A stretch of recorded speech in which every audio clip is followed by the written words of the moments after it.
પ્રવાહીના ભૌતિક ગુણધર્મમાં ચોથો ગુણધર્મ જોઈશું, પ્રસરણ.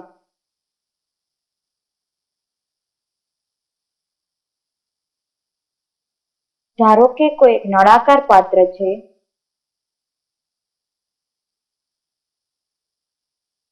નળાકાર પાત્ર પાણીથી અડધું ભરેલું છે.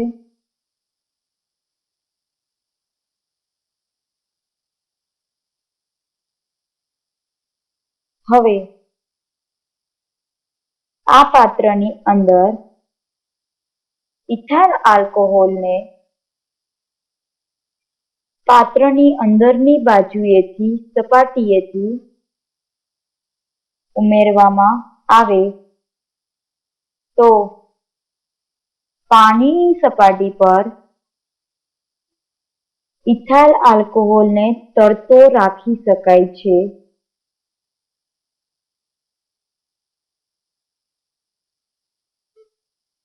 અહીં આપણે કહીશું ઇથાઇલ આલ્કોહોલ.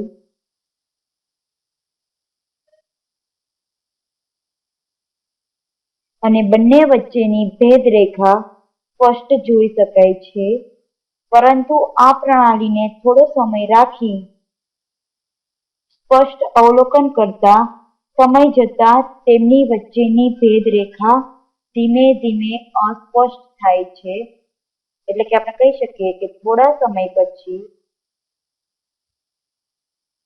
આ પરિસ્થિતિને રાખી મૂકતા તેમની વચ્ચેની ભેદરેખા અસ્પષ્ટ થાય છે. તો આપણે કહી શકીએ થોડા સમય પછી અને આ ભેદરેખા છેવટે નાબૂદ થઈ છે. આથી કહી શકાય કે ઇથાઇલ આલ્કોહોલ પાણીમાં ધીમે પ્રસરણ પામે છે. ઇથાઇલ આલ્કોહોલ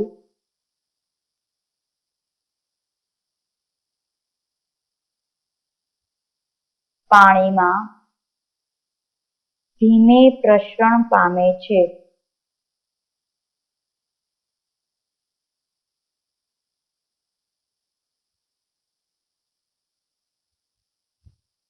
આ પ્રણાલીને લાંબો સમય રાખી મૂકી તો આ પ્રણાલીને લાંબો સમય રાખી મૂકતા સમાંગ મિશ્રણ બને છે.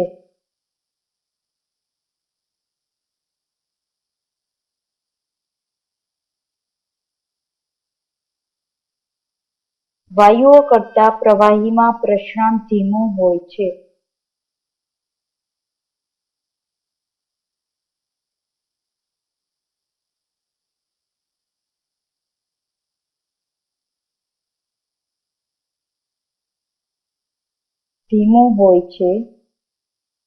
કારણ કે પ્રવાહીમાં અણુઓની ગોઠવણી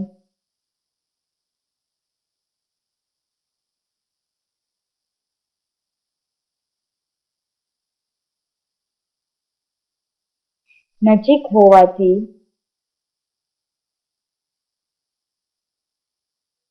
જ્યારે તે પ્રસરણ પામે છે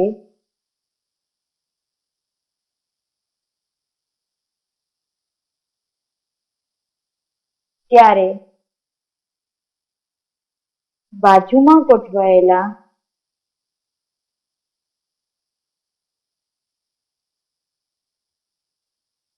અણુ સાથે અથડામણ અનુભવે છે.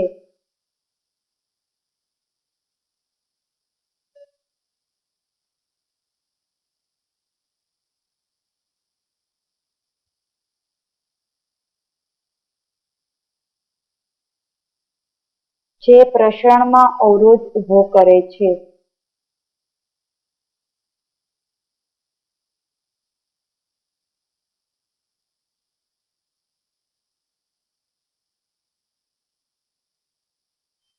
આ ઉપરાંત વાયુ કરતા પ્રવાહીમાં આંતરઆણ્વીય આકર્ષણ વધુ હોવાથી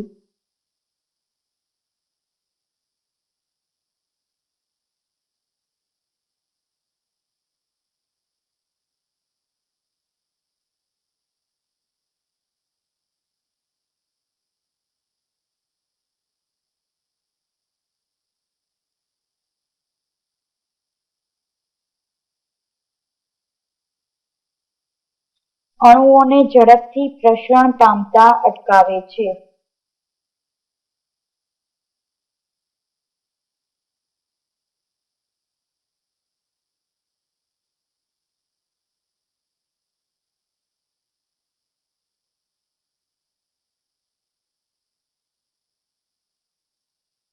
તેથી પ્રવાહીમાં પ્રસરણ ધીમું થાય છે.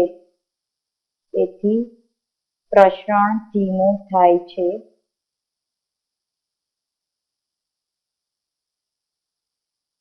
ફરીવાર આપણે જોઈએ. પ્રસરણ. જો પાણીથી ભરેલા અડધા નળાકાર પાત્રમાં ઇથાઇલ આલ્કોહોલને પાત્રની અંદરની બાજુથી સપાટીએથી ધીમે ધીમે કાળજીપૂર્વક ઉમેરવામાં આવે તો પાણીની સપાટી પર ઇથાઇલ આલ્કોહોલની શરતો દેખી શકાય છે અને બંને વચ્ચેની ભેદરેખા સ્પષ્ટ જોઈ શકાય છે. પરંતુ આ પ્રણાલીને થોડો સમય રાખી મૂકવામાં આવે તો સમય જતાં તેમની વચ્ચે ભેદરેખા અસ્પષ્ટ થાય છે અને છેવટે નાબૂદ થાય છે. આથી કહી શકાય કે ઇથાઇલ આલ્કોહોલ પાણીમાં ધીમે ધીમે પ્રસરણ પામે છે અને જો પ્રણાલીને વધુ લાંબો સમય સુધી રાખી મૂકીએ તો બંને વચ્ચેનું સમાંગ મિશ્રણ બને છે. તો આને આપણે કહીશું ઇથેનોલ એટલે કે ઇથાઇલ આલ્કોહોલ અને પાણીનું સમાંગ મિશ્રણ બને છે. હવે વાયુઓ કરતા પ્રવાહીમાં પ્રસરણ ધીમું હોય છે કારણ કે પ્રવાહીમાં અણુઓની ગોઠવણી નજીક હોવાથી તે પ્રસરણ પામે છે ત્યારે બાજુમાં ગોઠવાયેલા અણુ સાથે અથડામણ અનુભવે છે જે પ્રસરણમાં અવરોધ ઊભો કરે છે. અને બીજું કારણ છે વાયુ કરતા પ્રવાહીમાં આંતરઆણ્વીય આકર્ષણ વધારે હોવાથી અણુઓને ઝડપથી પ્રસરણ પામતા અટકાવે છે. તેથી પ્રસરણ ધીમું હોય છે. જેમ તાપમાન વધે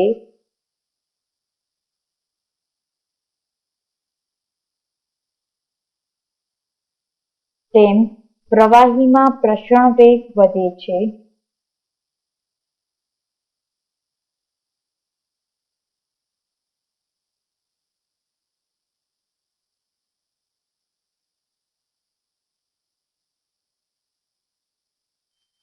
કારણ કે તાપમાન વધતા પ્રવાહીના અણુઓની ગતિ ઊર્જા વધે છે.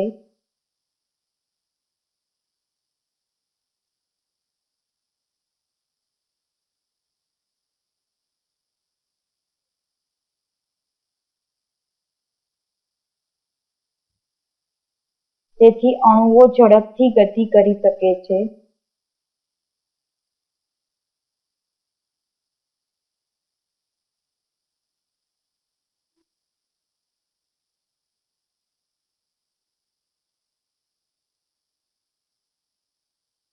પ્રસરણનો ગુણધર્મ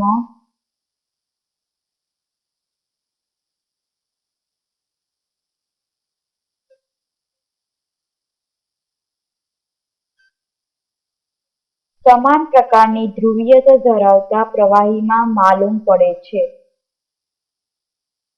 સમાન પ્રકારની ધ્રુવીયતા ધરાવતા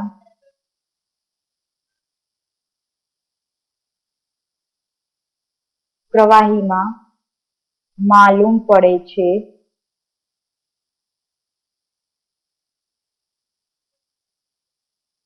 ઉદાહરણ લઈને સમજીએ.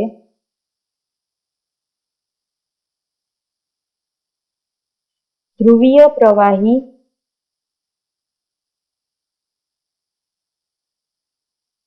બીજા ધ્રુવીય પ્રવાહીના સંપર્કમાં આવતા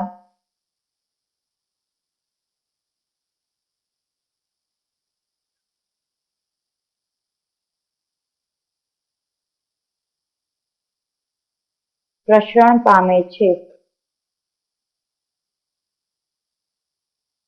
પરંતુ અધ્રુવીય પ્રવાહીના સંપર્કમાં આવતા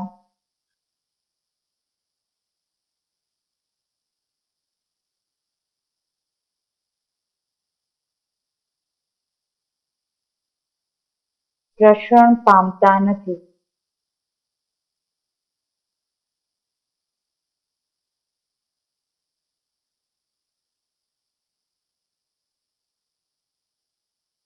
હવે આપણે જોઈશું બાષ્પીભવન.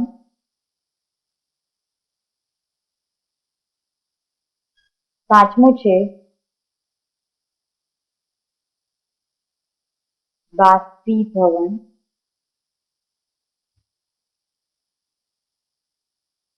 જો પ્રવાહીને ખુલ્લી સપાટી પર રેડવામાં આવે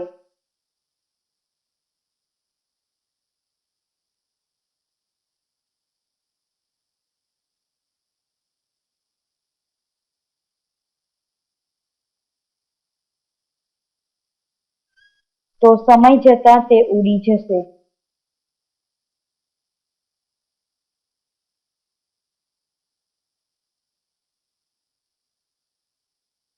આનું કારણ છે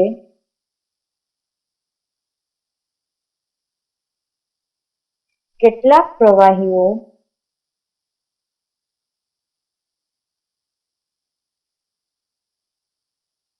સામાન્ય તાપમાને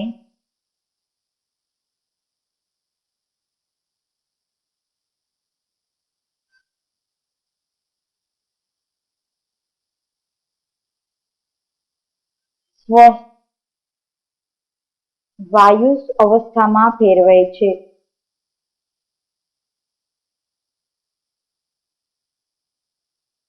ફેરવાઈ જાય છે. આ ઘટનાને બાષ્પીભવન કહે છે.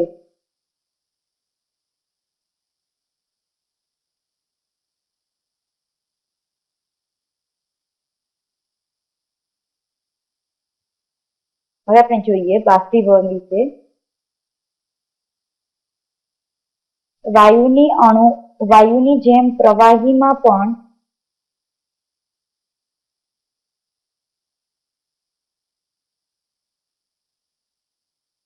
બધા જ અણુઓની ગતિ એકસરખી હોતી નથી.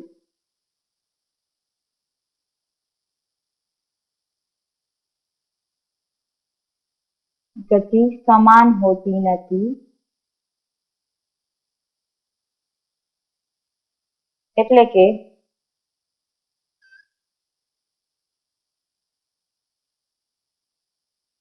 કેટલાક અણુઓની ગતિ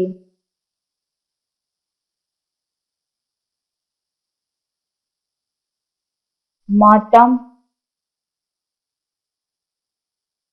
કેટલાકની મધ્યમ,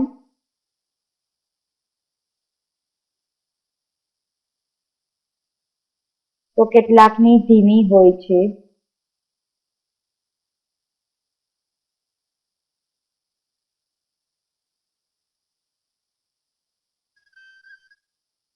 હવે જે અણુઓની ગતિ મહત્તમ હોય છે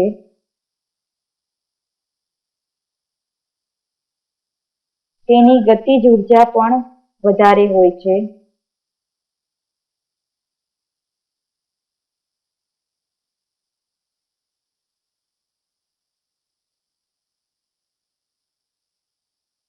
અને તેવા અણુઓનું બાષ્પીભવન ઝડપી થાય છે.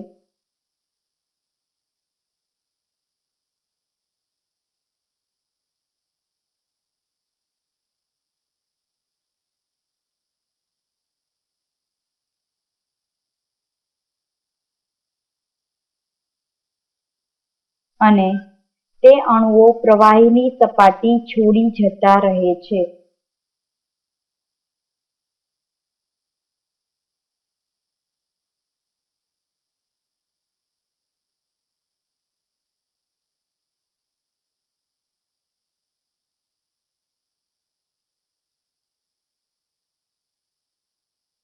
પરિણામે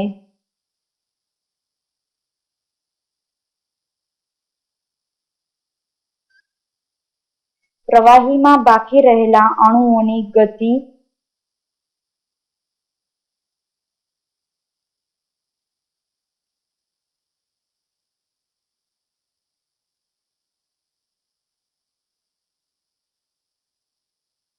મહત્તમ અણુઓની ગતિ ઓછી અને ગતિજ ઉર્જા પણ ઓછી હોવાથી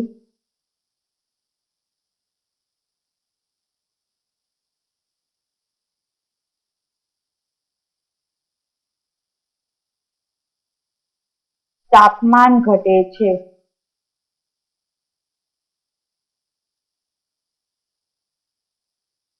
તેથી ઠંડક પેદા થાય છે.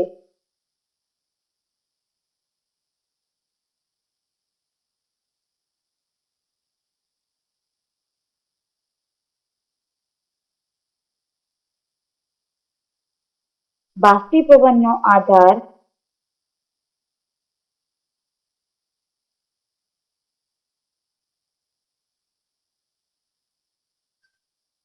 તાપમાન, આંતરઆણ્વીય બળની પ્રબળતા,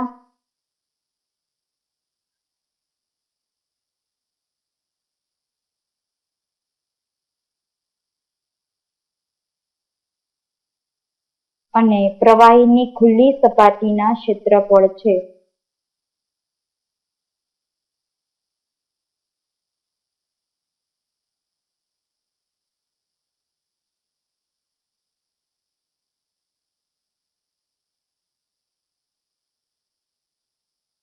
ફરીવાર આપણે જોઈશું કે બાષ્પીભવનમાં બધા અણુઓની ગતિ સમાન હોતી નથી. કેટલાક અણુઓની ગતિ મહત્તમ અને મધ્યમ તો કેટલાકની ધીમી હોય છે. હવે જે અણુઓની ગતિ મહત્તમ હોય છે તેની ગતિજ ઉર્જા પણ વધારે હોય છે. એટલે કે આવા અણુઓનું બાષ્પીભવન ઝડપથી થાય છે અને તે અણુઓ પ્રવાહીની સપાટી છોડી જતા રહે છે. પરિણામે પ્રવાહીમાં બાકી રહેલા અણુઓની ગતિ ઓછી હોય છે, માટે તેમની ગતિજ ઉર્જા પણ ઓછી હોય છે. આથી બાષ્પીભવનને લીધે તાપમાન ઘટે છે, એટલે કે ઠંડક પેદા થાય છે. અને બાષ્પીભવનનો આધાર તાપમાન, આંતરઆણ્વીય આકર્ષણ બળ, પ્રબળતા અને પ્રવાહીની ખુલ્લી સપાટીના ક્ષેત્રફળ પર છે.